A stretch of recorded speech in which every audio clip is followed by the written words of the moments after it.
We It live. is. It is definitely Wednesday night, and you know what that means? You're on an island. And I mean, like, here's the thing: the internet's a funny place because everybody hated Saturday night's main event. Why? Because they showed love to the greatest city on the planet. And I Were they mean, in Philly? we're the Did I miss champs. them being in Philly? We're the champs. My man's getting a ring. He got a championship belt. I wish I went on WWE.com immediately after Saturday night's main event to try to buy that belt, and Mhm. I could not because they're not selling it. Missed opportunity because those things will sell out in a heartbeat. But I digress. Here we are, the Island of Relevancy. It's me, T, your host, and of course the way better looking, Oh, more handsome host, Frank. How you doing, Frank? I'm good. It's been a week of work so far. It's been a long 3 days, but aside from watching some really decent wrestling the last couple of nights, I started Silo last week and have now finally reached season 3. So I'm having weird dreams at night, Oh, and that's okay. yeah, yeah. That's a little. I mean, Well, like, I've like when you watch a show and you watch a lot of a show at once and then you go to sleep and it's still right there, and then you have a dream where you're like part of the show. Yeah, I've that happened. never had I've never had Oh, that in dude. my entire life. I have been one of the Sons of Anarchy. I have been in Battlestar Galactica. Um, I was in the town of Eureka for a while. It's weird the way my brain works. Okay. I've never dreamt that I was in a TV show. It Generally, my Yeah. dreams are like more like real life reenactments or nightmarish versions of things that have happened to me. Um, Hmm. but yeah, no, I've never. I definitely don't dream about being it, but I do. I would love to dream about being in a silo with Rebecca Ferguson. But I You and digress. me both. You and I me both. digress. But Hmm. let's talk about some wrestling Hmm. because Wrestling with Rebecca. I'm sorry. Wrong, Friday, wrong one. yeah, Friday night emanated from the one of the weaker parts of New York, Albany, a part that's really might as well be Canada, but they were in Albany, getting hyped for Saturday night's main event, and Gunther was upset, and Gunther has been having himself a time, like Yeah, he's been having himself a last few days. He's upset he should be in the world title match, not wrong. and I mean he's not. And yeah, here we are. But of course, Cody, Adam Pierce comes out. He tells him that if he would have just waited, Nick Aldis would have told him that the winners of this tag team title match or the tag team match at Saturday night's main event would then make it a fatal four way.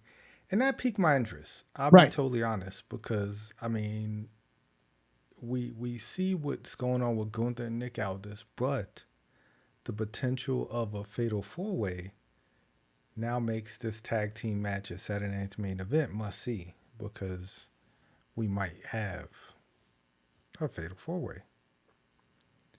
I mean the opening segment one Adam Pierce, he has to be an alcoholic or something. He's on like 10. He seems so stressed out at every waking moment that he's on the camera screen. Everything just elevates Yeah, his he does. stress levels for no reason. Like it's just, Gunther says something, he just and just like goes off, and I love it, but it's hilarious because he has to like smoke weed or something to calm down because he's always on 11 for no reason. Really is. Like for no reason. Sometimes there's a reason. Most of the time there's not a reason. But I mean, of course, Cody Rhodes comes down and it like I love the tracksuit Cody. Like tracksuit Cody is cool, but tracksuit Cody means he's there for business, but he's Right. not actually ready for a match yet. Like Right. it's like I'm here He's for a almost fight.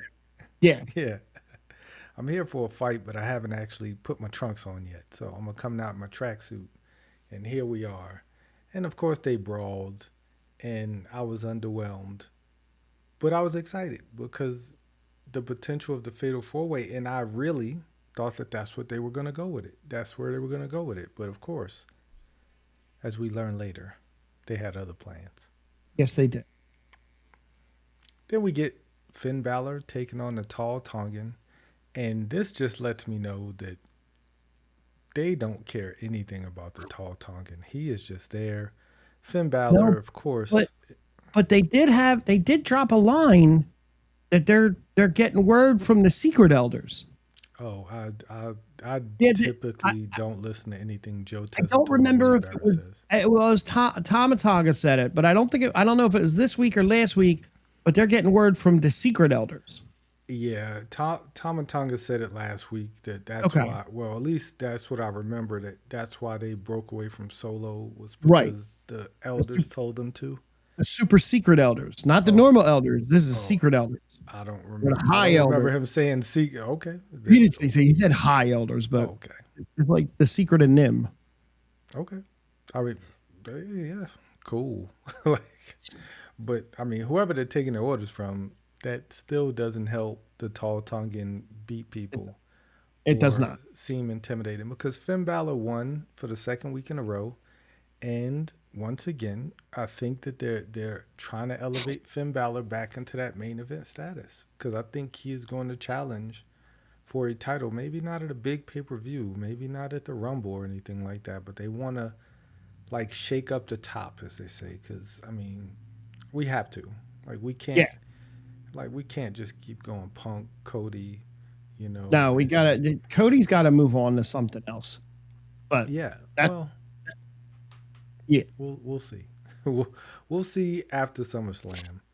yeah. Then we get Punk backstage, Punk and Pierce, and then Damian Priest comes up, and I didn't like this at all. Like, you know, Priest comes up, says, "Hey, you know, I'm gonna take you on next." Whatever the case may be, and then Punk says, "If me and Cody win, then we're coming after the tag team titles." And I was like, "Please Don't do that again. like, Don't do that again. and I saw a few guys that I watch online say that would reinvigorate the tag team scene. No, the hell that No, it would not. No, not if you have your world heavyweight champion again have the tag team belts. Come on. Like, of course, that was a very Vince thing to do when the two top guys would win the tag team titles and then fall out to help further their match. We should be and not with Punk and Cody. Like, like I could have seen that happening like with Jacob and Roman before they had their big title match. Like if they would have won the tag team titles and then had their blow up, that would have made a lot more sense. But yeah, The only reason Jay and Cody worked was because of the press conference where they were drunk after. That's the only reason that Jay and Cody worked as a tag team, tag team champs, because of the drunk press conference that they just stopped doing them anyway because they were really cringe at times. Well, I think they. I don't even remember Jay and Cody being tag team champions. That's how much that reign mattered. It wasn't. I don't think it was long. I don't think it was long, but it was definitely like I said, the only thing I remember from it is them drunk after winning the belts. I do. That's it. I remember that. I remember that press conference. That was pretty hilarious. Right. Other than that, I couldn't tell you a single match that they had as tag team champs. Oh, once again, yeah. Until you just mentioned that, I forgot that it happened. Right. Then we get Rhea Ripley. Let's talk about the elephant in the room, the elephant in the room, and not calling Rhea an elephant. No, not even close. But Rhea's injured. Rhea can't wrestle, but they don't want to take the title off Rhea, so they're gonna make now an interim WWE, and I think AEW did that at some point as well. Or maybe WWE did it. Didn't UFC do that too? Well, UFC does that every now and then. They'll but it makes more sense in UFC. And I hate because that's a real sport, right? Like the real champion trains every single day of his life to become a champion, and to get injured and have to relinquish that title kind of sucks. Yes. But in the world of sports entertainment, people get injured every day. Like and we saw Finn have to vacate the title. We saw Naomi's had to vacate the title before for injuries, not for pregnancy. For Right. injuries, Right. she's had to vacate the title, and I want to say Rhea's vacated the title at some point Rhea has done it at because least once. that's how Liv became the champion, and then she came back and beat Liv, which makes a lot of sense, right? My thought was put it on JC, right? They had a little smoke before Rhea got hurt. JC's the person who injured her, kind of like Liv, and then have her come back and beat her at whatever, PLE or whatever the case. But now they're putting on a 5 women's ladder match at SummerSlam, which I'm all for, right? You give me Yes. 5 elite women performers in a ladder match, which is really dangerous and always makes me nervous. Everybody be safe. But you're getting people on the big shows, and you're putting butts in seats, I guess you can say, because apparently that's an issue. But either way, first qualifying match for this was Tiffany Stratton versus JC Jane. And this is a layup, right, Frank? This is a layup. Should be Tiffany Stratton's the U.S. champion. JC Jane is one of their budding heels who needs a shot. Should be an easy JC Jane win. Easy. Right. No reason that Tiffany Stratton needs to take the U.S. belt into a ladder match for the interim women's champion. None. You would think that, right? But Tiffany Stratton won with the prettiest moonsault ever. After Paige and Bree came down and attacked the rest of Fatal Influence to stop them from causing their shenanigans. And Tiffany Stratton won. JC Jane loses. And now here we are. Right? We got Tiffany Stratton, who could have defended her title at SummerSlam. Right? Could have. Makes a lot of sense. Yep. But we take out we've clipped the wings of JC Jane, and the WWE has just been really bad at this lately, of just having these young buzzy stars come up and have a moment, and then just clipping their wings from under them, and just like, you know what, you're not ready yet, right? That there's a lot of talk. Now, I haven't watched it yet, and I will at some point. It's not like on my immediate radar. But the third season of that Unreal came out, and there's a lot of talk of some stuff. I don't know exactly what it was, but there's some stuff that they're saying where it really makes them. The comments are saying that every season there's 1 or 2 things that they show that makes them look like they don't know what they're doing sometimes. And the closest it's the Braun Breaker winning the Royal Rumble. Was it the Rumble? Yeah, it was when he should have won. And they pulled him back because they were afraid of forcing him down people's throats. That's what the people want. The people want the younger guys to win, because how else are you going to grow as a company? Like, do I want to see Roman and Seth? Absolutely, I want to see Roman and Seth. But there's younger guys waiting that need to take bigger steps forward. And while Tiffany is a wonderful young performer, she has a belt. You just brought these 3 women up. Why isn't she, even if she's not going to win it, why isn't she showcased in the match? That's all. It makes sense. It makes too much sense to have her in that match. I just assumed that shenanigans would ensue. Tiffany would lose to a roll-up or something, or some type of shenanigans, and JC would win, but we had the opposite, right? So now JC Jane is back, at the back of the bus, or playing third fiddle to, the tag team that would be challenging for the tag team champions at Saturday Night's main event, which of course we get into later.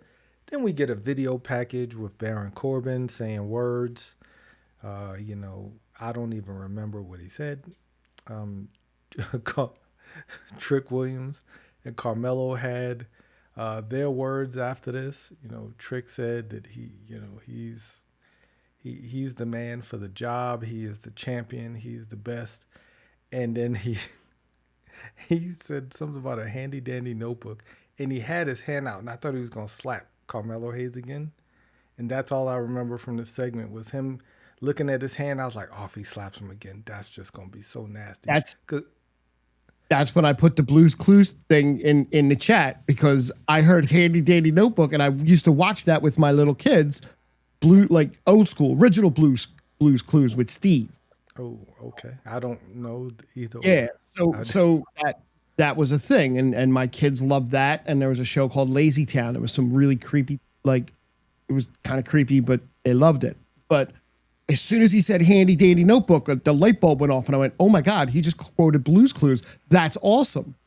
Man, the slap would have made it better. Slap him. Like that would have made it just way saw better. the hand, and I was like, "Oh man, he's about to slap him again," and that would just be nasty work. Just constantly slapping another grown man is just so. And Carmelo's so short compared to him too. So if he'd have slapped it, he slapped down. Like, oh man, it would just awful. It would have been awful. Then speaking of awful, then we get into another qualifying match for the Interim's Women's Championship ladder match, and they kept saying the word interim, and it kept making me more upset, because it's like, we want you to know that this person is not going to be the real champion. If they're not going to be the real champion, why have them win it? Right? It just makes no sense, especially when you know you're going to feed them to Rhea the minute she gets back. It just makes no sense, like, unless it was Liv, right? It made sense with Liv because Liv was her number one rival. Like, the only person it would make sense with was if Io was somehow in this match and she won it. Like, and then it becomes like a rivalry with Rhea. Rhea's going to come back, and Jade wins this match against Nia Jax because Charlotte comes out. Once again, another layup, right? You got Nia Jax, you got Jade Cargill. Jade has a match made, right? There is a match with Charlotte Flair, which a singles match could get on any card. It should be able to get on any card. Absolutely. Once again, layup, right? Nia versus Jade. Jade wins because Charlotte came down and caused a disqualification, which caused Jade to win. In like a minute. It wasn't even a match. It was like a here's the wrestlers, ring the bell, here's Charlotte. Yeah, like, and Jade, Nia gets upset. She attacks Charlotte. Then Jade gets in the ring and they just beat up Charlotte. Like, they just lay her out. As they should. And that ended that segment. And once again, another layup that WWE had, that just they see something else. And we find out later that Nia will now face Charlotte next week because Charlotte cost her shot. So she gets another shot.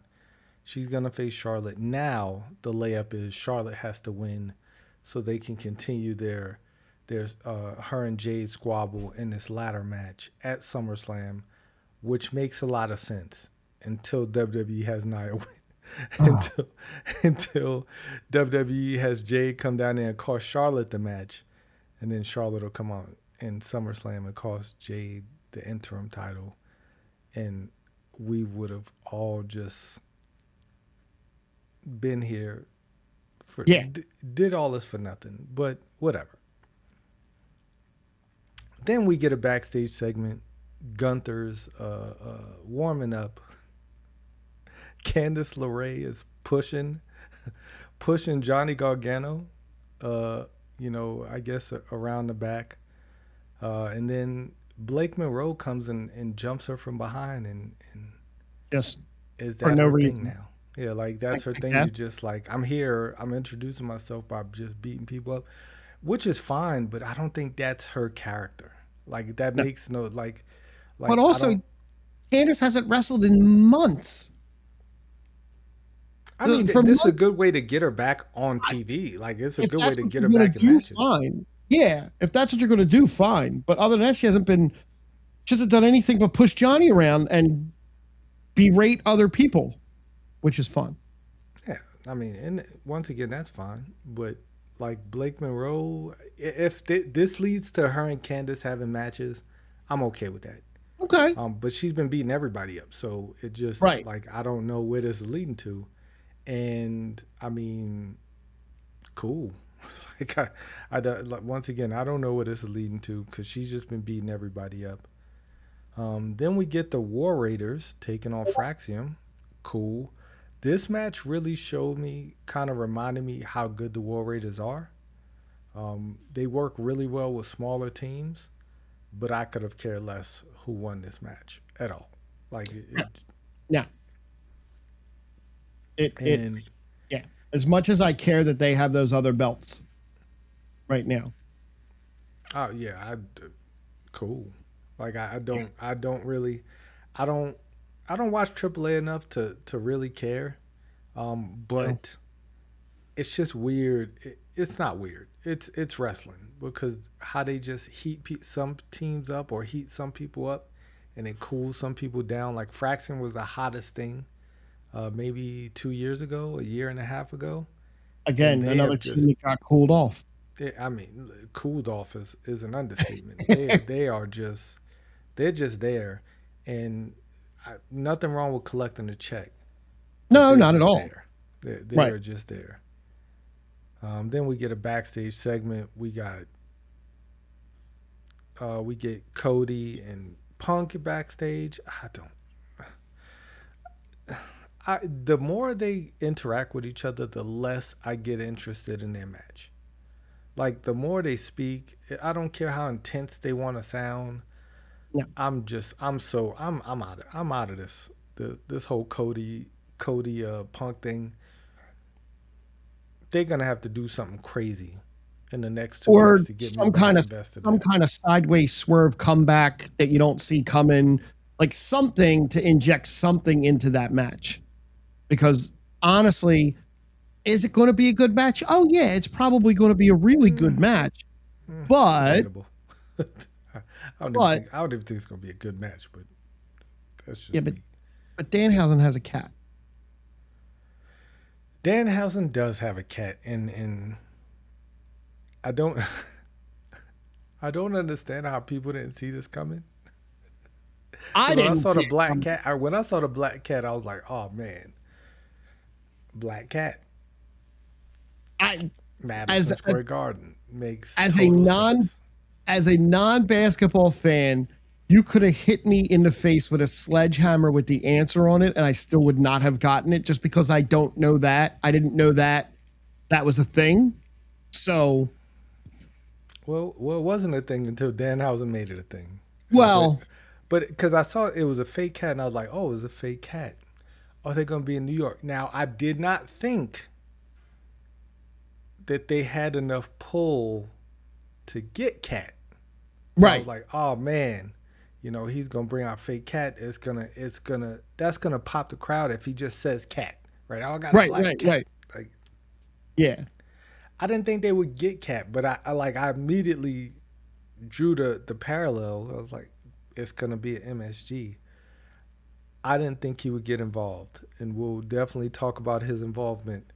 I definitely did not see what happened on Saturday happening the way it happened. But I definitely did immediately pick up on the black cat thing, and I was like, oh, that's pretty funny. But I at some point I thought they panned away from it. I thought it was going to come back, and I thought it was going to be a real cat, which would have been cool. I thought it was going to be a real black cat, and I was like, that. I mean, yeah, I don't think Danhausen needs to be around real cats, but that's just personal opinion. Then we get our main event. Cody versus Gunther, because they had their moment earlier in the night. They were upset with each other. And I found out a stat that they've had a ton of matches, but none of them have ever ended without shenanigans. Like every time that those two fight, it always ends in utter shenanigans. And this match was no different, but I loved the end of this match. Like, I loved this really oversold SmackDown for me. Like the rest of it was okay until the end where they all brawled. Yes. The match was okay. I mean, it was a match. It was Cody versus Gunther, back and forth, and then the end happened. And what I loved the most about the end was Sami Zayn came down and he was just fighting everybody. Like, Yeah, he didn't care. Sammy's like, I hate all of y'all. Like, Yep. like every single one of y'all, I hate with every bit of my fiber, every fiber in my body. I hate y'all more than I hate water bottles. Like I Which is hate a you lot. guys. That's Yes, a lot. it is. And the Justice for Sammy shirt, I almost went and purchased it. I was very close to purchasing that shirt, but I'm very anti paying for WWE. I'm on the Right same now. boat right now. And speaking of being anti WWE, so on Saturday night, well, before we move to Saturday night, any other thoughts about Friday night? Um, no, no, it was it was SmackDown. I was it was SmackDown. It wasn't the worst show they've done, but it was not. They've had better shows. Yeah, I dug the ending. I just thought some of the matches ended very uh, oddly, given Yeah. what stories could be told. Yes. But going into Saturday, they mentioned I started seeing all of these emails. I started getting all these emails. I get tons of emails from WWE pitching things. These shows. Buy your package to go to Houston to be at the Survivor Series. No, thank you. But they started talking about WrestleMania next year, and Yeah. the word around. Of course, we all know AEW is for sure going to do something during WrestleMania weekend to counter program. Now, they're not going to do anything at noon, so they're going to do something at 7, 6. Well, they'll probably start at 4, so it can end Right. by 11. Like they put on shows on top of shows. Right.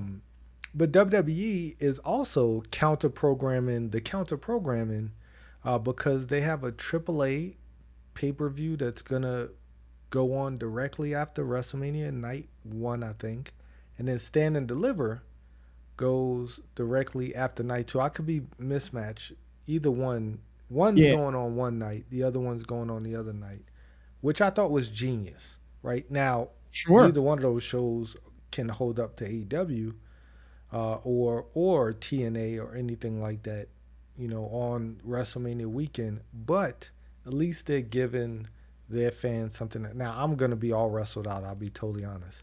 Like, there's no way that I'm about to stop watching. I probably won't watch Stand and Deliver. I probably won't watch the AAA event. I'll probably just I watch probably highlights. won't because WrestleMania is starting so early here. Well, yeah, that's what I mean. Like, it's gonna start early, but then after it's done, Yeah. I'm not gonna want to watch another 4 or 5 hours of wrestling content. No, I probably not. just I love wrestling, but I don't love it that much, right? Like, I can't see myself 2 nights giving 9, 10 hours of my day to wrestling. And kudos to those who can, because there are gonna be people who go to those AEW shows. There are going to be people who go to Stand and Deliver who are going to watch WrestleMania beforehand, and bless them. Like, good for you. Now, all of this is happening in New York because they understand how great New York City is, because it's the world's greatest city. And that leads us into Saturday night, the world's most famous arena, Madison Square Garden. This was the Knicks show. Like this Really was. This was the Knicks show, and as a Knicks fan, I loved it. The world did not. There were a lot of people who did not enjoy Saturday night as much as I did, because I'm a Knicks fan. I'm 47 years old. I've waited 47 years to get a Knicks championship, and everything they did on Saturday night made me happy because it was celebrating the Knicks championship. It was. It was. It was cool. As not a basketball fan, and definitely not a Knickerbocker fan, I'm just gonna call them the Knickerbockers. But You probably shouldn't, but okay. I just I get it, and I thought it was awesome. It's good to pay homage to the city, and WWE has a very very long healthy relationship with Madison Square Garden and New York. So I mean, it was the perfect marriage for that evening, and it worked. And they did a great job on that side of things. Okay. On like the Knicks presentation stuff and like involving the Knicks stuff and like that part of the night was better than some of the other parts of the night. Really? Well, let's talk about it. So the first match, That's apparently the there was a countdown match, which I didn't right. know was a thing. Neither did I. They used to do them all the time. There was a countdown match. Trick Williams against Laredo Kid. Uh, Mm-hmm. he beats Trick Williams, of course, wins. Beats Laredo Kid. I mean, Laredo Kid, no slouch, great wrestler. I saw the highlights and I was like, oh, I didn't know this match was on. Then I saw the I actually watched the event afterwards because I had a previous engagement, another engagement I had to go to Saturday night. But I watched it and I was like, well, where's the trick match at? Oh, it was on a countdown match. I was like, Yep. when did they start doing that? But I digress. The first official match of the night was for the Women's Tag Team Championship. We had Fatal Influence, Fallon Henley, Lainey Reed versus Paige and Bree, aka those old legends. That's what I was about to call them. Those old legends. Those old people, those old women, defending their Women's Tag Team Championship. And this is a very quick match. It happened fast. We had new champions fast, and I think that's the right outcome. it was definitely the right It was outcome. the right outcome, and it wasn't a bad match. But it happened. It's over. I was about to say it's a match that you will not remember after we just talked about it. No. Right now on the show, we will not talk about this Basically. match next week or a week after that or in the next 2 minutes, because next came the match of the night. Came Danhausen versus JD McDonough in a no disqualification match. Shenanigans can't happen in a no Not at all. disqualification match, can it? Especially not with Danhausen in Knicks colors. Exactly. Comes out in Knicks colors. JD comes out. He has the women's world champion, the greatest women's champion of all time, Liv Morgan. She's with him. And Dirty Dominic Mysterio's with him with some overalls on, looking hilarious. Dude, stop. Like, he just can't help. That's another person they cooled off. Man, Dominic is so entertaining. And Yes. they've put him to the back of the Judgment Day storylines. He's so entertaining. Him and JD are great together. Yes, they are. And like they haven't done anything with them. Like that, and that's unfortunate. They've done a lot with the women of the Judgment Day, and of course, deservingly so, but all five of them are talented. All five of them deserve, their own shine. And for some reason, they've kind of just pushed Dominic, back. He used to be a heat magnet, and they're not even. But he used to actually get chairs, but now people don't care enough to like cheer him or chant "Dirty Dirty Dom" anymore. It's weird and it's sad.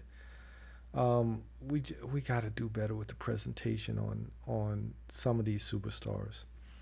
But Danhausen, JD at some point rips off the Knicks jersey off of Danhausen, rubs his balls with him, like just disrespectful, and they're beating up Danhausen. Danhausen, crawls up the ramp, and Dirty Dom and JD about to go to get a table from under the chair, under the ring. Slim Jim table made an appearance. And on this Slim Jim table was a Minihausen. Yep. And three Minihausens pop up. They beat the living hell out of these Minihausens. It was great. they lawn dart these little mini housings all over the place. And Danhausen is next to his cloning machine. He goes and gets the cat, and there's a cat door now on the cloning machine. He puts the cat in, and the machine starts doing his magic. And out comes Karl-Anthony Towns, world champion, New York Knicks center. Dude, monstrous ovation. He was aura farming that walk. And he, again, not a Knicks fan, deservedly so. He took his sweet time, didn't take his shades off with the Danhausen Knicks shirt championship, and he just aura farmed the walk to the ring. And it huge pop for him. Of course, you're in Madison Square Garden, yes. Knicks and 5, like he throws up the 5, and I just loved every second of it. Danhausen gets in a ring. He chokeslammed the living hell out of JD will never get the credit he deserves for being one of the really greatest sellers. Yep. Like he gets it, right? He puts his body out there. He makes everything look like it counts. Yep. And that was a monstrous chokeslam. Then he gets Dom, chokeslams Dom through the table. Danhausen then hits the stinger drop, the scorpion drop, or whatever he called the triple 3D. D. The Danhausen death drop. Danhausen death drop? Yeah, yes. It has to be death drop. Danhausen death drop. Of course, ode to Sting, or one of the greatest. And hits that, pins JD, crowd goes insane. Like we got Karl-Anthony Towns, and like you said, he didn't take his shades off. He's just standing in the corner, just looking cool. I'm here. One of the perks of bringing a championship to New York. Like these guys are gonna be set forever, just on aura farming in New York City. Like he's gonna get traded at some point. He's gonna leave the team at some point, but he always can come back to the city and have moments like that, where he is just the center of attention because he brought a championship to New York. It's a blessing and a curse when they eventually lose. Not next year, because I think we're going back to back. But maybe the year after that, when we eventually lose, then the arrow come out of those sails. But for now, enjoy it, right? Enjoy every second of it. Yeah. That was... I did say that was the match of the night, but then comes the unfortunate part of the night. Lyra versus Bayley.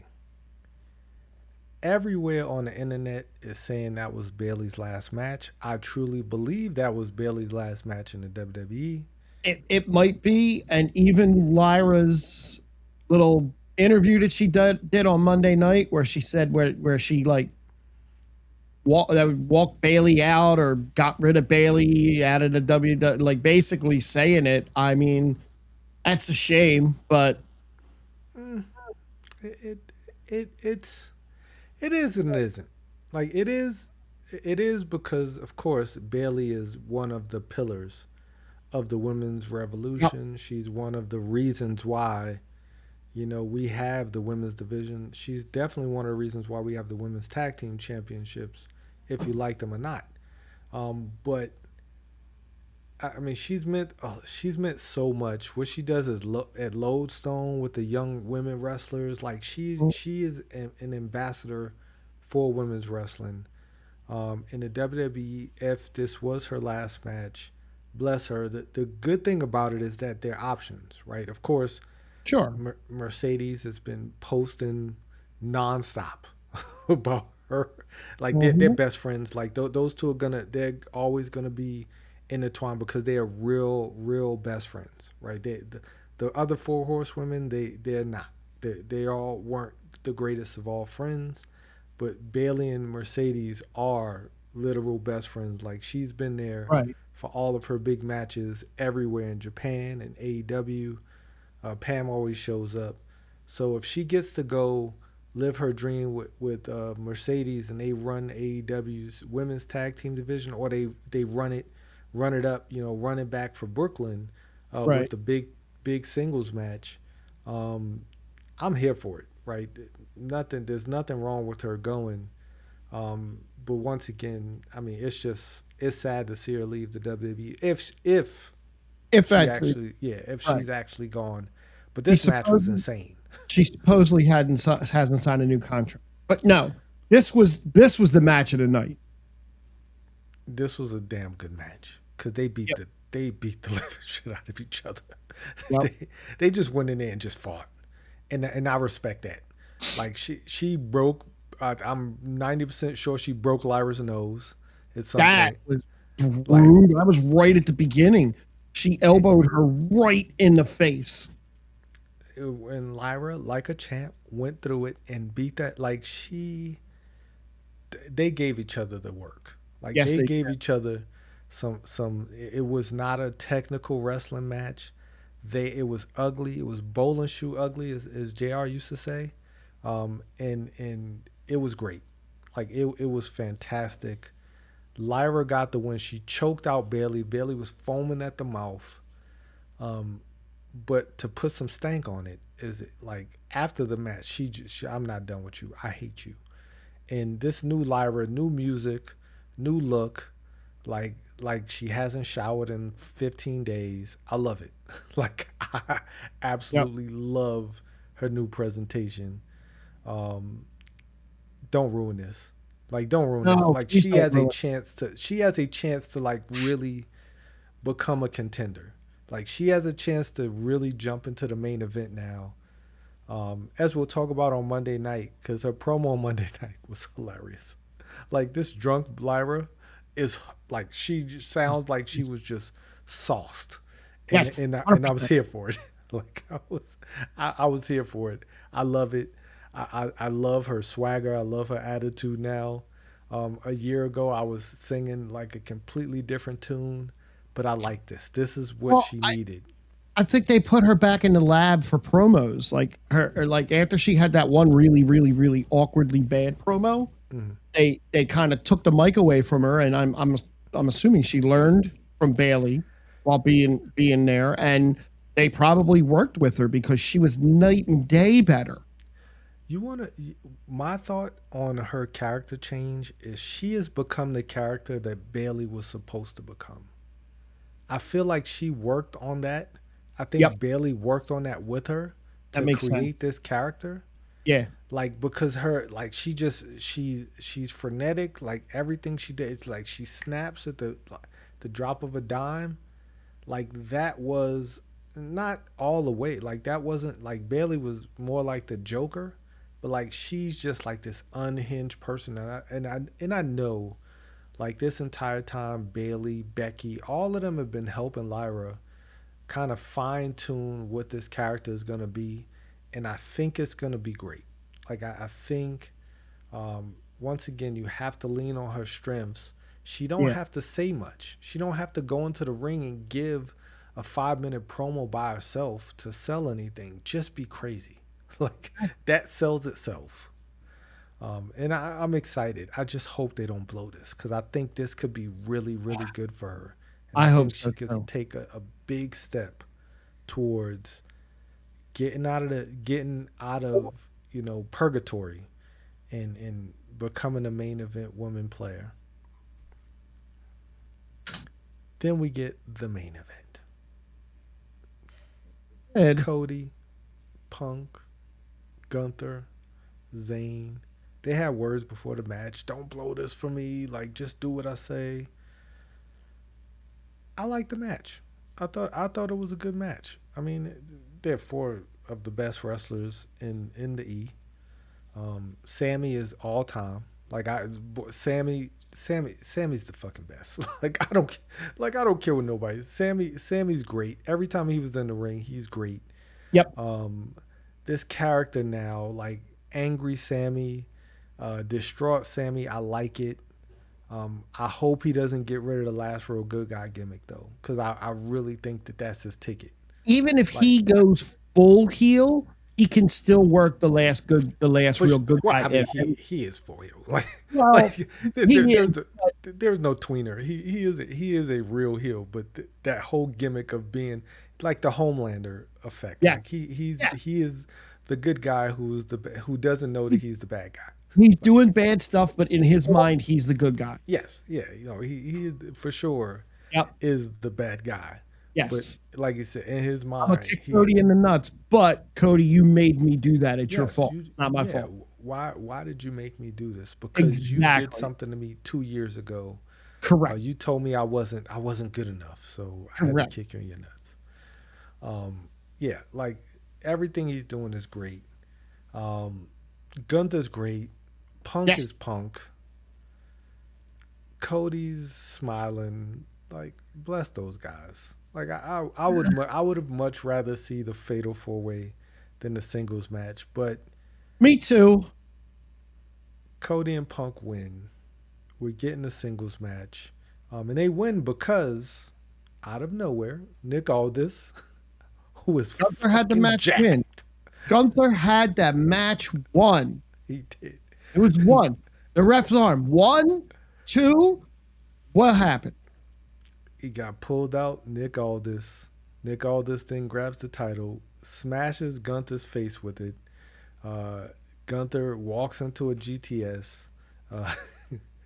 Punk then drags Cody's dead body, the Weekend of Bernie's body, on top of Gunther. 1, 2, 3. Singles match at SummerSlam. And now we're definitely getting Aldis versus Gunther. So earlier in the match, you had Cody hit Punk by accident, right? Yes. It was one of those typical babyface collisions. Yeah. And then at the end, you had Punk hits Cody with the belt. Yeah. And that's the typical, again, I did it, but I didn't mean to do it. And they had words after the match about it, which led tell me it was an accident, man. Tell me it was an accident. Which led to the, and I didn't watch it all. I watched clips of the SummerSlam kickoff thing that they did 2 weeks early, and yes, I didn't mean that, but I mean this, and he mushed his face. Yes, yeah. Okay. The funniest part of that kickoff thing from the clips was when Danhausen came out and Liv and Dom were there, and the Minihausens came running out, and Liv was freaked out by the little Minihausens and literally fell down and backwards crawled herself out of camera off stage while the one Minihausen was chasing her. That was hilarious. I see that now because I didn't watch any of it. I watched the clips. Yeah, I saw the Nick Aldis thing where they actually announced the match now. That was good too. I'm excited. So I'm excited to see Nick Aldis versus Gunther, but my question now is, what happens here? So, like, if you walk through it, even as a story wise, okay, yes, this is our soap opera. This is what we like. If Gunther wins, how does Nick come back to be general manager over Gunther, who just beat his ass in a wrestling match? Right? Very, very easy. Is it easy to just have that happen and then Gunther just follows orders from Nick? No, but he's not going to follow any. He wasn't following any orders before then. Like now, he has power. Like so, I mean, you could do it one or two ways. You can then, because I've heard that they're going to make this as a litmus test to see if Nick Aldis can make it on the main roster. Dude, Nick Aldis can make it on the fucking main roster. Nick Aldis is a great wrestler. Like Nick Aldis is not fucking Gilbert or Goldberg. What's it? Yeah, exactly. He's not Gilbert. He's not Goldberg. He's not fucking any terrible wrestler you could think of. No, not at all. Like he's not that. Like Nick Aldis can go. I could see him. I don't know if I could see him beating Gunther. So like if he beats Gunther, he's not going to beat. He's not where does Gunther? Right, but where do you go with Gunther if you cannot have Gunther lose to him? Nick can take the loss, and Gunther's not going to lose. Like there is no world. There is no world in which Gunther's going to lose at SummerSlam. Not even a disqualification loss. No, like not even interfere. I don't because there's nothing. No. There's no real setup for any interference to make. Like there's nobody to interfere other than Sammy. Like other than randomly Sammy, and that wouldn't make any sense. No, you know what? The one thing I did notice, and it makes me sad a little bit, is Triple H has that thing, the pacemaker, so he cannot physically get involved in anything because his heart could explode. and he's kind of got to stand back, and inside he's itching to get in between them and break it up, right? Like he wants to, like, because of who he is, he wants to get in there and he wants to break that up, but he's got to stand back. It's got to be, you guys go and do it. Come on, somebody get out here. It sucks that he can't get in the middle of that anymore. That's all. I just miss seeing him be all physical. Good. Who cares? Not wrestle anymore. Just be more physical. True. If it's one thing I don't care about, is anything that involves Triple H physical wise. Bless him. Bless him. He's done enough. But like, Gunther's gonna win. Nick Aldis, if they make him a wrestler, I mean, cool, but like, where does he fit in anything? He becomes, like, the bad thing is if he becomes a full-time wrestler, he becomes Matt Cardona. Like, that's who he'd become. He would be a mid-card guy. He'd probably take a lot of losses. They're not gonna, like, unless he has an incredible match with Gunther, then they might catapult him up. But if they keep him as the GM, then he just becomes the GM who gets upset. Like, Gunther just tells him what to do. Like, I choked you out. So, like, Gunther, like, he can get upset with Gunther, but Gunther at the end of the day is always going to have that I choked you out thing over him. So he doesn't listen to him now. He's not going to listen to him after he chokes him out. Like, Nick Aldis 100% is going to lose. The question, whatever they do next, I don't care if they have a GM or not. Like, the GMs are just Adam Pearce can do double duty if they need to. I hope not, but yes, he could. Like, he could, but Adam Pearce on Monday night's enough for me. Like, him coming out there yelling at everybody, it's kind of getting old. He needs to get in the ring again. Let's go. Like, he can go. That would be something. Like, he's not as good. He wasn't as good as Nick Aldis, but he could still wrestle. But yeah, we got a singles match. Then came the main event, right? The real main event. The Aura Farm, like, of two champions. Roman, they played a Jalen Brunson highlight.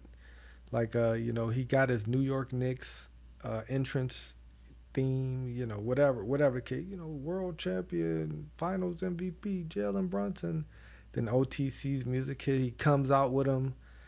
He did like a 10-minute walk from the damn locker room, slow, methodical, before Roman got there. Take your time, champ. That's fine. Take all the time you need. That's fine. You deserve it. You deserve it. They get to the ring, throws up the ones, big pyro behind him. He's living his dream. Like, he is a wrestling fan like me. Yep. Like, as a wrestling fan, I always dreamed of just walking down the aisle, slapping hands. Like, to get to walk down with your favorite wrestler and just be there and be in a garden in a place where people absolutely adore you. Like, they love Roman Reigns, but Jalen Brunson is truly the king of New York. Like, they love Jalen Brunson more than they love Roman Reigns in New York City. And gets to throw the ones up. Then Seth's music hit. No, he gives him the title. Yeah, he gives him the belt that I would for sure forego any boycott that I have of WWE to get that title, because that shit is beautiful. Blue with the New York Knicks side plates. Oh man, I mean the Jalen Brunson 11 King of New York side plates. That is the greatest title I've ever seen in the WWE. I don't care what nobody say. As a Knicks fan. Like, as a Knicks fan, it's great. Then Seth's music hits, and Tyrese Halliburton comes down, who is an Indiana Pacer. I'm sorry. I forgot. I actually am a huge Jalen Brunson fan. I'm sorry. I totally forgot. My man just declined at Fanatics Fest to sign a Giants helmet because he's a Birds fan. He said, I'll sign Go Birds. I'm not signing a New York Giants helmet. He's an Eagles fan. I love Jalen Brunson. Nobody's perfect. Nobody's perfect. Which is weird because he's from Jersey, and maybe he's from the north side of Jersey, where the weird side of Jersey. Yeah. Maybe he's from Cherry Hill. Was it Cherry Hill? Is that what the name of it? Cherry Hill, right across the river. Exactly. That's the right there. Right there. I can get some. I get some Legos there. Right there. He's probably from there. But either way, Tyrese comes out. Seth comes out of nowhere. I was about to take out Roman Reigns, and Jalen Brunson's so awkward because he's such an awkward human being. Like he stood in the corner and he didn't really know what to do, and I'm can't do much. Like what I was saying is he had surgery, right? That's why he had. I'm sure that there were people that sat him down and said, "Do not get touch physical. him. Yeah, don't touch him. Don't." And they told them not to touch him. But I definitely felt like the most awkward couple of moments because he couldn't do anything. He just stood there. That's all he had to do. He stood there, got in his way. Yep. Roman got up, Superman pushed. Now, the last time Jalen got physical in the ring, that's actually, he broke his wrist, I think, because he hit a steel chair. Him and Tyrese had a moment. Yeah. This is like 2 years ago. And he ended up breaking his wrist, or he ended up fracturing something when he used the steel chair. Because if you've never hit anyone with a steel chair, I've hit a lot of things with a steel chair before because I'm an idiot. And it's not as easy as they make it look. And if you hit like the turnbuckle, if you hit the ring, if you don't hit flesh that like kind of gives back, if you hit something that don't give, you can for sure break bones in your hand because it fucking hurts. It's like hitting using a baseball bat to hit a fucking cement wall. Like it's not, if it don't give, all of that tension is going into your hand, and that's what happened to him the last time. And I'm pretty sure that's why he's never gotten physical. Well, this time he had surgery, but like the last time he got physical in the ring, he broke something, and we can't be having that. No. But either way, Tyrese is living his dream too, right? He gets to be the biggest heel in New York. He gets to come out there with one of his favorite wrestlers. And Tyrese Halliburton, he's like big into WWE 2K, his models in there. But before that, he had got like somebody to make him a model, like in the modern community. Like he's big into wrestling. Like he's really, him and Jalen, they're two real wrestling fans who really love the WWE. Which I think is cool that they get to go out there and do. I think that's awesome. I'm extremely jealous. For sure. But yeah, that was the end of Saturday's main event, and some things came. We got our main event now. We still don't know if it's going to be night 1 or night 2 for SummerSlam. But some storylines came out of there. We got the Aldis. We got the new women's tag team champions, which I don't know if they're going to defend it on SummerSlam. I don't think we're going to get too many titles other than the big titles defended at SummerSlam. Because I don't know. I mean, you got 2 nights to fill, and already you got your women's U.S. title. Unless she loses it this week, which I don't see happening. Pray, but probably right. Not. That's one belt that's off the table. We haven't. It's weird. And I keep seeing all these reports. So once again, the WWE has an opportunity to do a lot of things right now. I keep seeing these reports of them not having anything for Jordynne Grace. Put her in a ladder match. You don't have nothing for her to do. Have her go into the ladder match. She don't need a storyline to get into, have a qualifying match. Oh, Jordynne Grace is back. Cool. Have her beat somebody up and put her in a ladder match. Exactly. That's all you have to do. You don't need a story for her. Blake Monroe don't have a story. She's just beating people up backstage. Like there's plenty for you to do with her. Like that upsets me. And maybe that's just the internet just saying things. But she hasn't been on TV. She's been on Main Event a few times, but she hasn't been on TV. She is a great damn wrestler. She's small as hell. She's short. I think that's her biggest flaw is that she's short compared to a lot of the other women wrestlers, kind of like Zelina Vega was. But she's strong as shit. Put her on TV. Have her just be strong and show feats of strength, and people will get behind her. Like it makes no sense. Like for her to not at least be in a qualifying match. They barely have enough women to make these qualifying matches. You don't got Candice LeRae in them. You don't have Blake Monroe in any of these qualifying matches. You got Nia Jax getting another qualifying match. Like, what are we doing? Like they're just.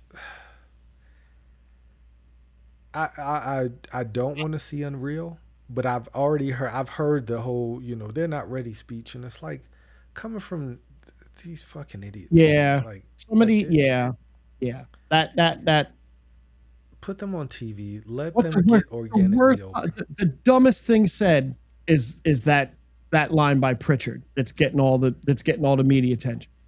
They're not ready. You don't have to be ready to have a match on TV.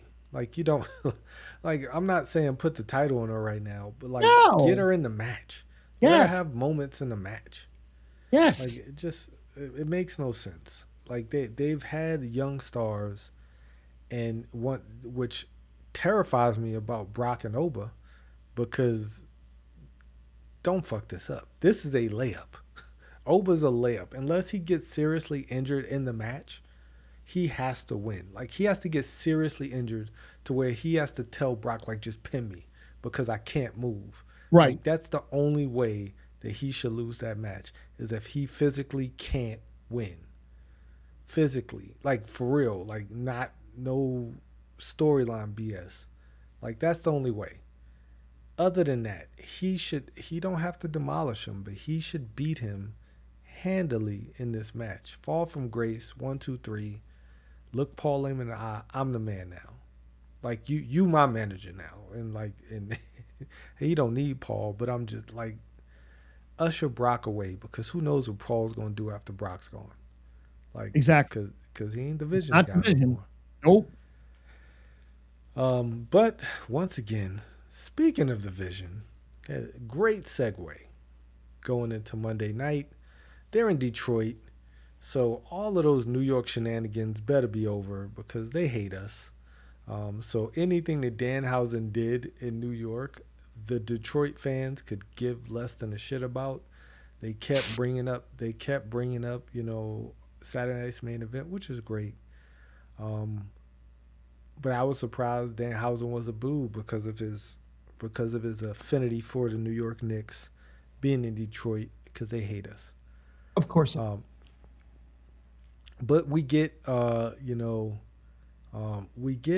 Vision taking on Dragon Lee. Like Monday night started with a match, which is odd.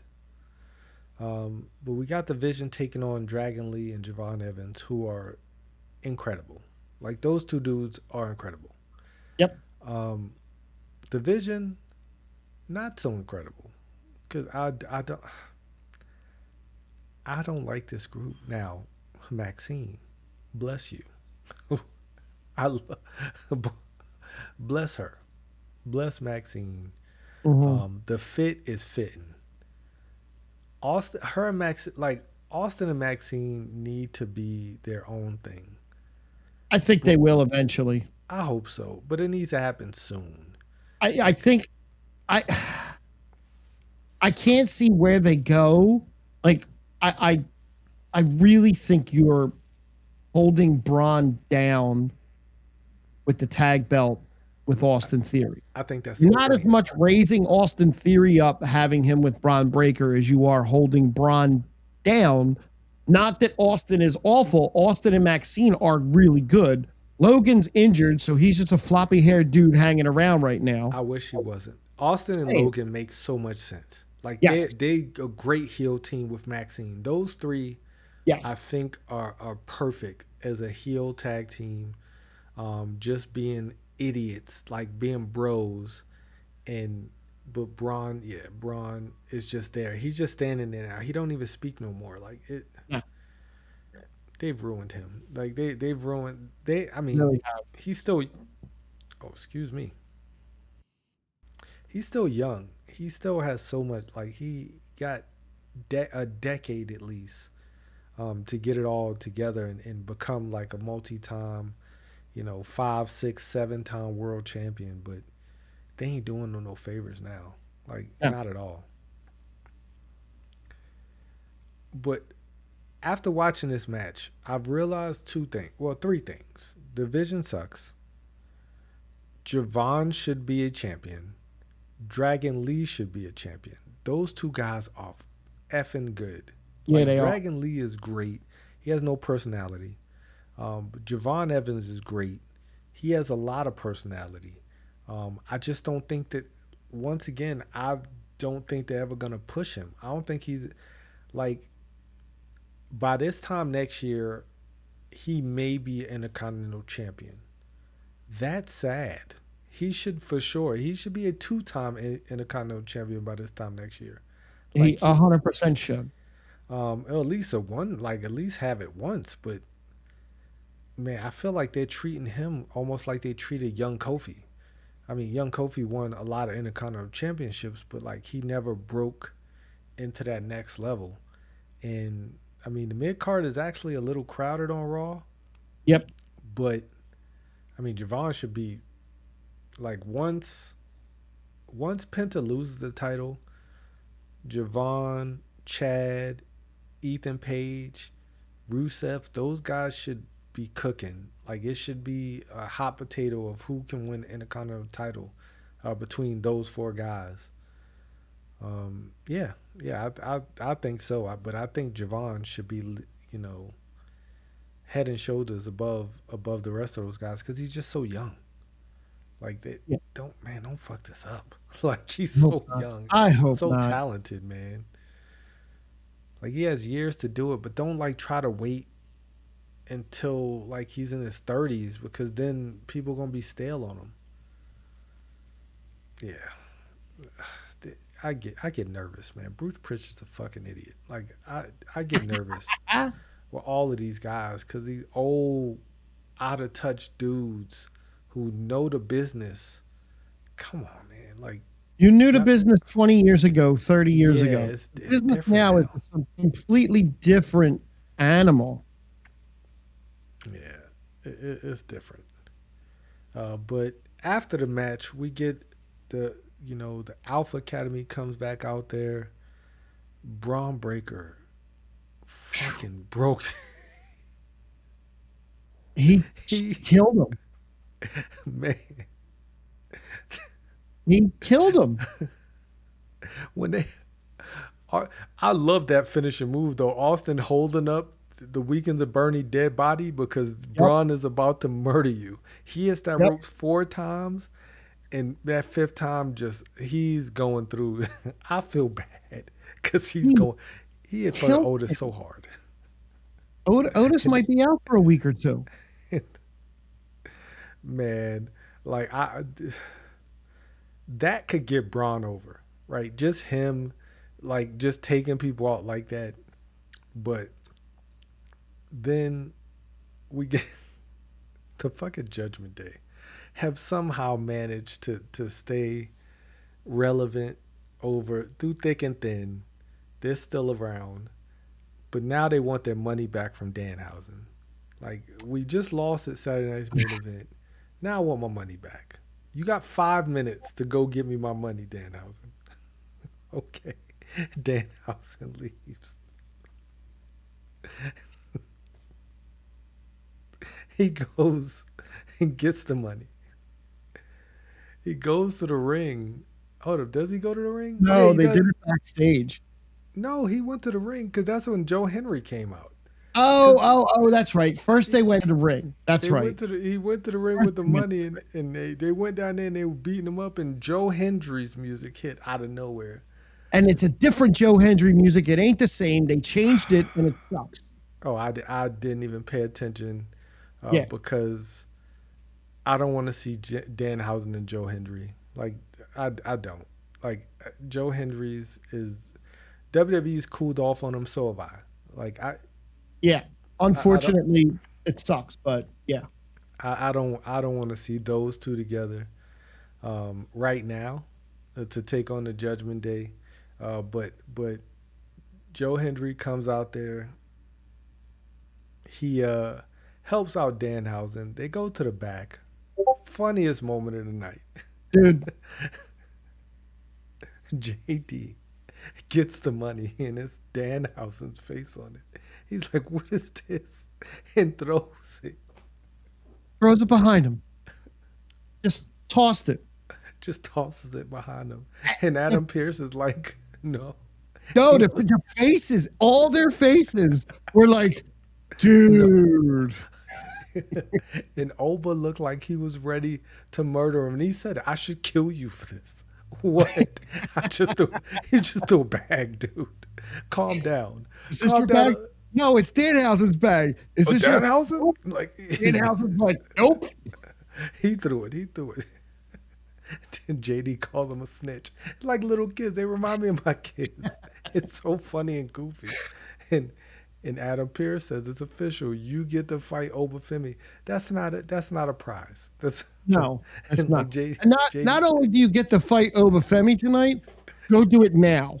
Yes. Go do it now. Now, hilariously, next thing you know, you pan to Obafemi. Obafemi was not in his gear when he threw that thing back in him.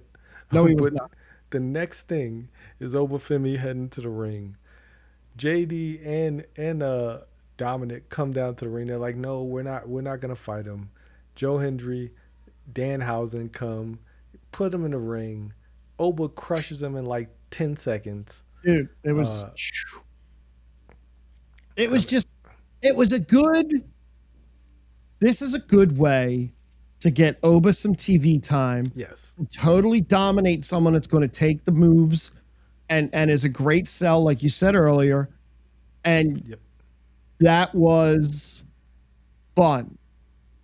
It doesn't need to. The people online dissecting it. Oh, Obafemi shouldn't be near them. No, it was fun. And that's why I watch wrestling, is for fun shit like this too. Correct. Great segment. Because and you have to love the characters involved. Like, I love JD, I love Dominic, because they're so slimy and so, like, they're playing their characters to a T. Like, the whole notion of Oba not doing squash matches, why not? Like, that's what he need. He don't need to have a 15, 30-minute classic that's going to end in shenanigans. He needs to exert his dominance so everybody knows. I mean, JD ain't Brock, but I mean, like, just exert your dominance. Tell Brock you're coming for him. Get ready, because next week we have a weigh-in for this this match between Brock and Oba. And it's gonna be a straight up weigh-in. No shenanigans at all. Nothing's gonna happen here at all. Nothing's gonna happen. Nothing will happen. Then, out of nowhere, a red suit appears in the crowd. He gets in the ring. Says, "Seth, get your ass out here." I love Solo Sikoa. Like, I don't care. I don't care what nobody says. It's the weird faces he makes that Solo makes could be the best thing in the WWE if they let him. He really could. He's great. He calls out Seth. Seth comes down there. "I can help you against the Bloodline." I don't know what to think of this. Like, he's definitely going to get involved in their match on Sunday or Saturday, whichever night that they main event. They have to main event Sunday, right? They got to. He's definitely getting involved in this match, for sure. I don't think. Now, the question is, who does he help? Is Solo going to go back into the fold with the family? I don't know. I could see this all being a red herring, with Roman playing the long game, need to beat Seth. But honestly, Roman and Seth needs to be done without interference. For Roman to finally move past Seth. I mean, I feel like it's going to be a good match. Oh, for this sure. one doesn't need to be overbooked. This needs to be just a straight up match, because every other time before, it's been some screwery. There's been some fuckery in the match. That's part of their thing. Part of it, yeah. Like it is part of their thing. But I would love to see just a straight up one-on-one match, and then after the match, if you want to beat them down, because I think the WWE is purposely now blurring the line between good guy, bad guy. And you're seeing way more tweeners than you are good guy, bad guy. Because the Bloodline are supposed to be good guys, but they're doing some really heel stuff. And I'm okay with that. I don't need it to be a defined, oh my God, you're a good guy. You're not supposed to do that. No, you're human. Do that. He pissed you off. Do that. I get it. Reinvent the wheel. I maybe I just don't look for the line. Like I just don't like I do like with Sami Zayn. Like I see what you're doing. Like I get it. Like it makes perfect sense what you're doing. Like Kevin Owens blurred the line to the greatest. Like and then he would go over the line. Like as long as the announcers don't point to it, then it's not a big deal at all. Once the announcers start doing things like, you're supposed to be the good guy, like you throw a line like that out and that ruins what you're doing. Don't call attention to it in any way. Just call the action that you see. That's all they do. That's what they, because they're talking to the crowd as if the crowd are idiots. That's one of the reasons. It's one of the reasons why I barely listen to the announcers. Like, cause they will over tell you. It's one of the things I hate about watching AEW, because Taz will explain everything to you as if you've never, like, you don't even understand the concept of you know, like, you don't understand the concept of just being a person who walks with your left foot in front of your right foot. It annoys me. Like, so when I'm watching Monday Night Raw, most of the times I have it on the other TV and I have the sound really low because I'm playing a good game. Shug Sokoa. I love it. That's a good Thank you, Kenny. That's a good Shug Sokoa. Kenny from now I can't unsee it. Popping in. No, I can't unsee that. Now all he needs to do is drive up in that car. Oh man! Oh no, yeah, no comment. Shug Sokoa, man, I love Solo. So but I like this segment overall. I did too. Because it has intrigue. Well, you don't know what Solo's actually going to do. Yep. So he's got the team of LA Knight and Royce Keys behind him, but whose side is he really on? And speaking of cooling people down, my man Jacob comes down there and runs Solo off, and Seth just super kicks him, and he's like, and he does nothing. Why? Because he's Roman's boy. Jimmy gets no music when he runs down, but when Jay slow walks out, Jay gets the yeets. Of course, he has to. Like, I think Jimmy is the most underrated of the Bloodline. Always has been. No, I disagree. I think it's Solo. Okay.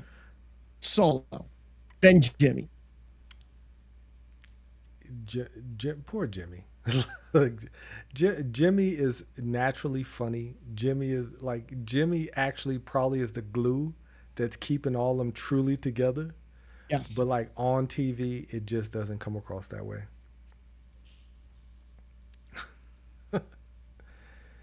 Kenny said Seth needs to hire those minimum wage net. No, we don't ever need to see the black mask again. Like the 50. No, Seth doesn't need it. Seth just needs to bring the ninjas back.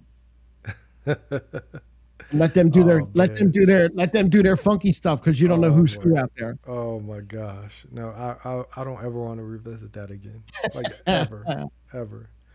But Jacob comes out, gets super kicked in the face.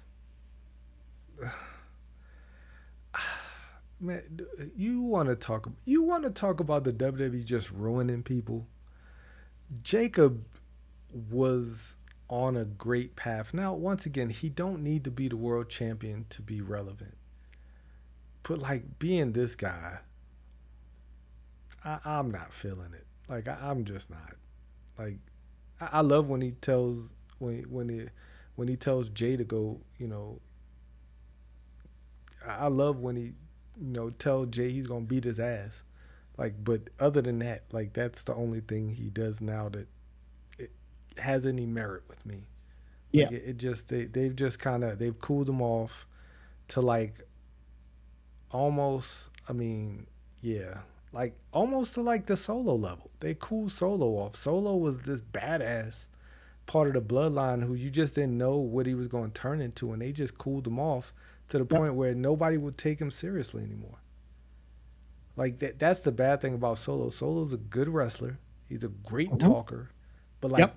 nobody will ever take him seriously anymore. He beat John Cena, right? But they did nothing with that. And yeah, like I feel like they're doing the same thing with Jacob.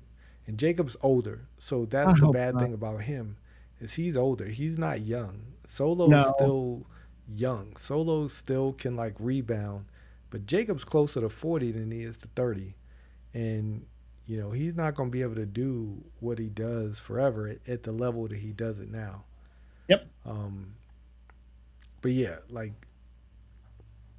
I mean, he's still on TV. So can't once again, he's getting a check. He's taking care of his family. He's still on TV every week. I'm just not a fan of how they're presenting this character. Then we get another tag team match. No, Jacob's only 30.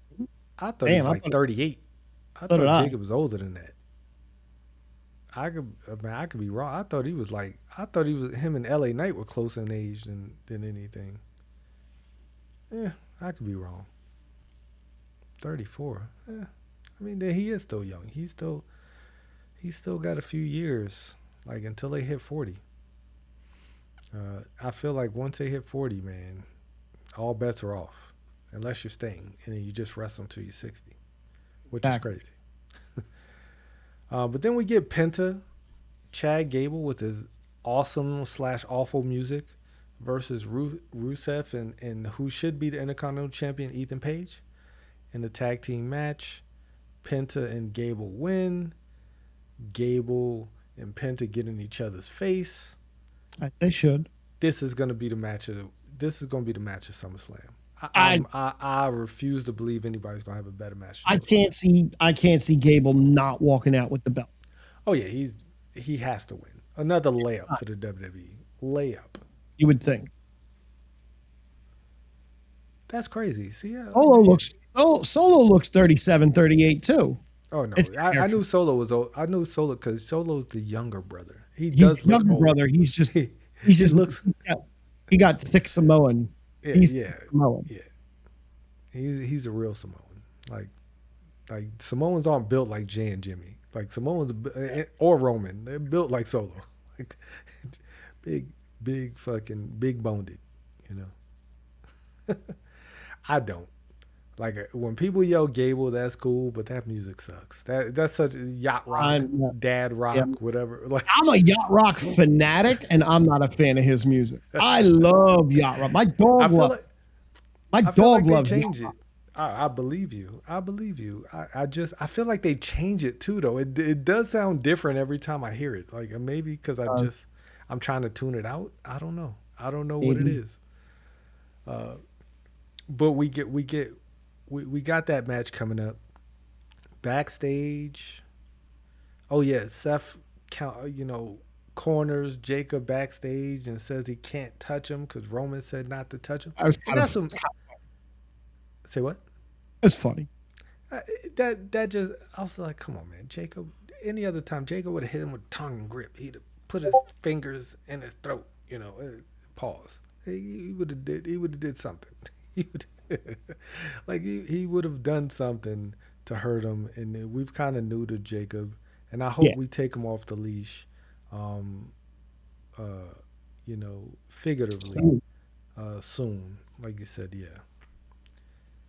Then Paul Heyman, I don't remember this at all. It said Paul Heyman came out there to talk about. Maybe I was doing something else when Paul was talking. I usually love when Paul Heyman talks. This was nothing special. Cool. Moving on, we had Joe Henry come to the ring against Dominic Mysterio. Joe Henry wins. I don't care. Poor Dom. I would. I mean, Dom's still a triple A champion. You know what happened with this that was fun?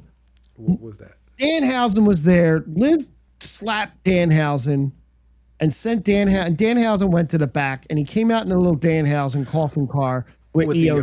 Okay, I remember that now. I was definitely doing something else during this match, but I came back and EO was in the ring doing this, and I was like, "Oh, where did EO come from? Oh, Danhausen's there. Oh, Danhausen," because she did slap him, and he went back there sad, and I was like, "Oh, he's gonna come back with somebody." EO Sky makes sense.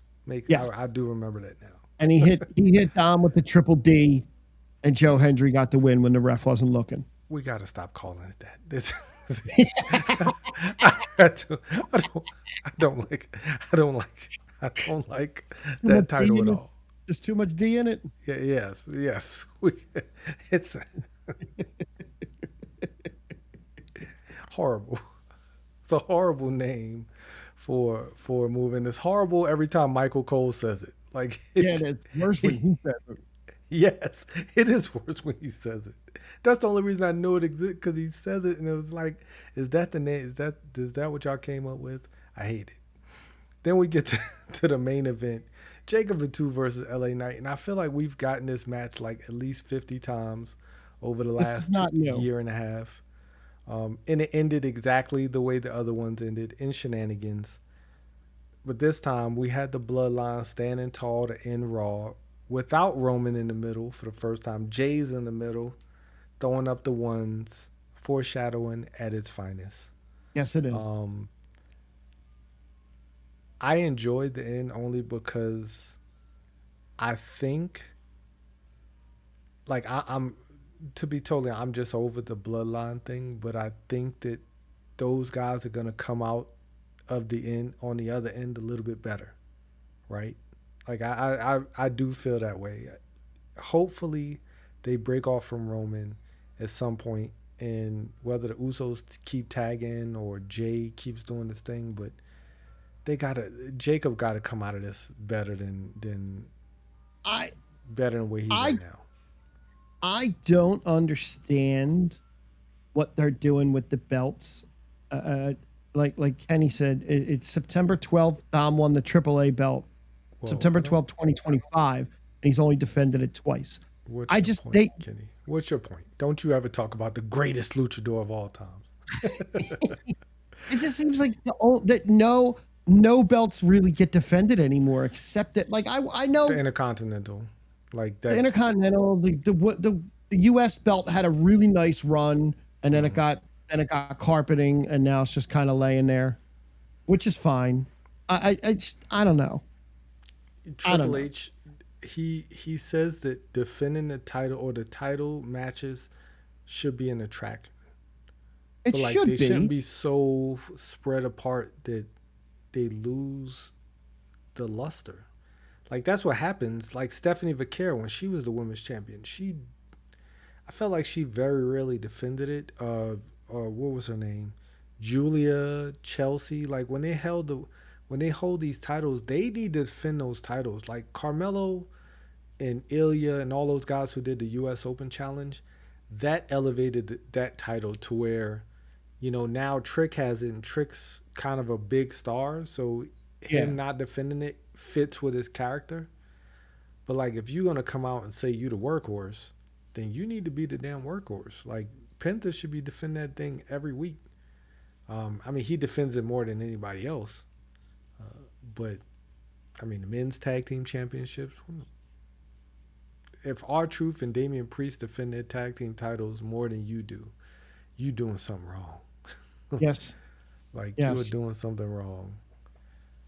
But, I don't know. What Triple H and those guys are doing, bless them. Like, I don't know what they're doing half the time. Like, because a lot of it's not making any sense.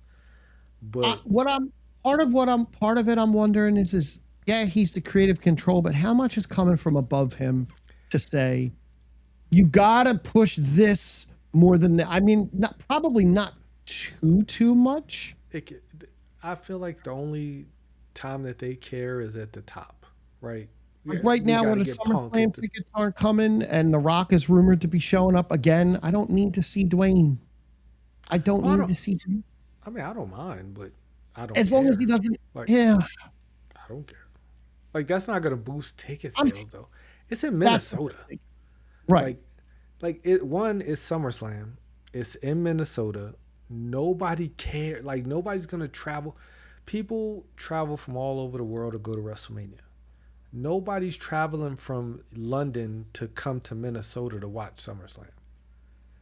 That was a bad like the WWE kind of over like they overvalued their PLEs.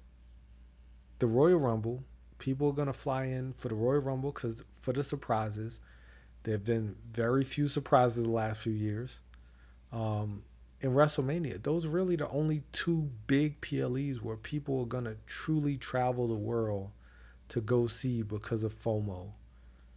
Nobody's going to Minnesota. Like nobody's flying across.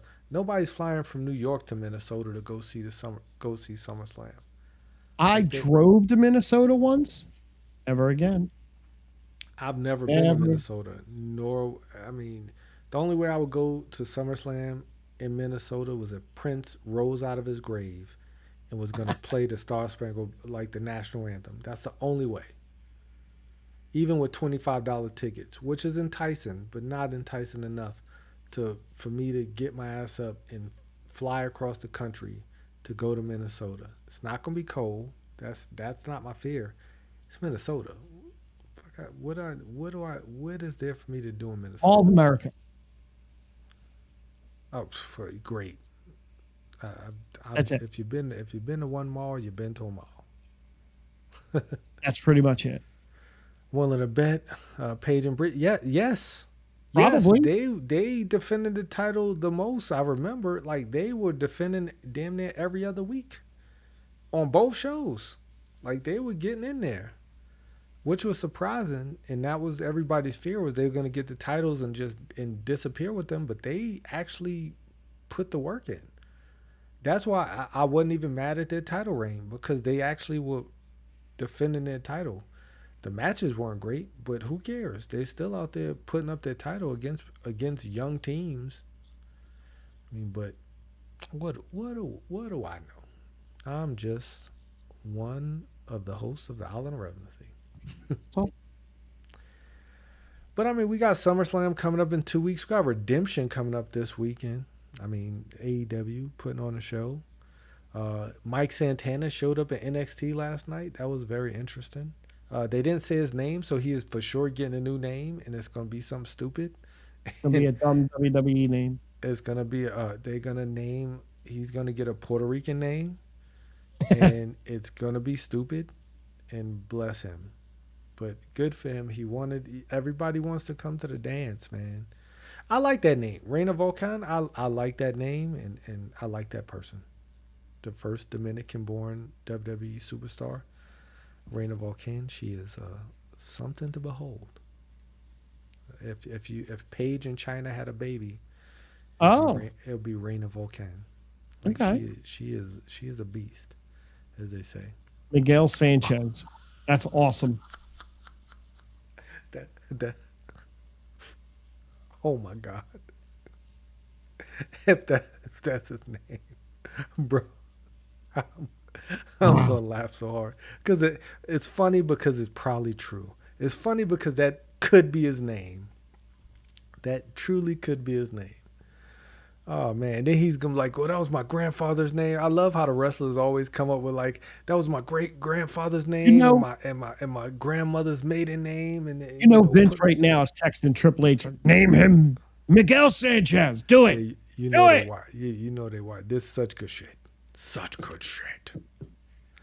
Oh man, good times. I'm looking forward to him being in NXT. Hopefully he's not there that long because I feel like he definitely is past developmental. But I mean, you got to start somewhere, right?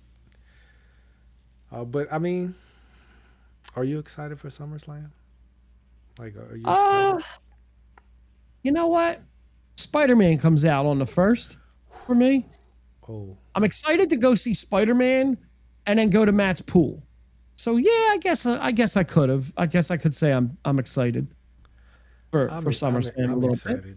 I mean, I'm not excited too much for SummerSlam. I mean, but then again, I mean, I feel like they're making SummerSlam grander than they're trying to make it hot WrestleMania. That's what one guy I listen to always says. He calls it It hot ain't gonna be WrestleMania. hot nothing in Minnesota, I mean, but I get what you're saying. it'll be cool. Yeah. I mean, it, You know what? I wish I'm I could get tired. excited for it. I'm tired right now from work, so I'm not excited about much. But I think I'm a little more excited about SummerSlam than I am. You know what I mean? Like I will feel the excitement to sit down and watch it, or to float in the pool and watch it when it comes. You know what? I appreciate that. I hope you have a great time. I hope you don't get hit with a kendo stick while you're in the pool. Listen, Water and kendo sticks don't. They you don't can't hit, go you well can't hit together. Travel Frank. You can't hit Travel Frank with a kendo stick. Travel Frank is. We'll see. If CM Punk loses, you might get hit. CM Punk deserves it. Matt might be upset if CM Punk loses, especially to Cody. I don't see CM Punk losing, but Really? I don't. I No, don't see him winning. That's I do. I don't see him retaining against Cody, man. I think Cody's gonna win. But we'll talk. We definitely got a lot of time to talk about that. Yes, sir. But on that note, I think we're gonna call it a night. Thank you so much for popping in, Kenny. It could be wrestling. If you are listening, if you're watching the show live, definitely go to It Could Be Wrestling, his YouTube channel. If you want, you could throw it in the chat, Kenny. Like good content, good wholesome content. As you say, the weekly pop. What is your favorite thing about, like, positivity? That's what we need. I haven't been very positive about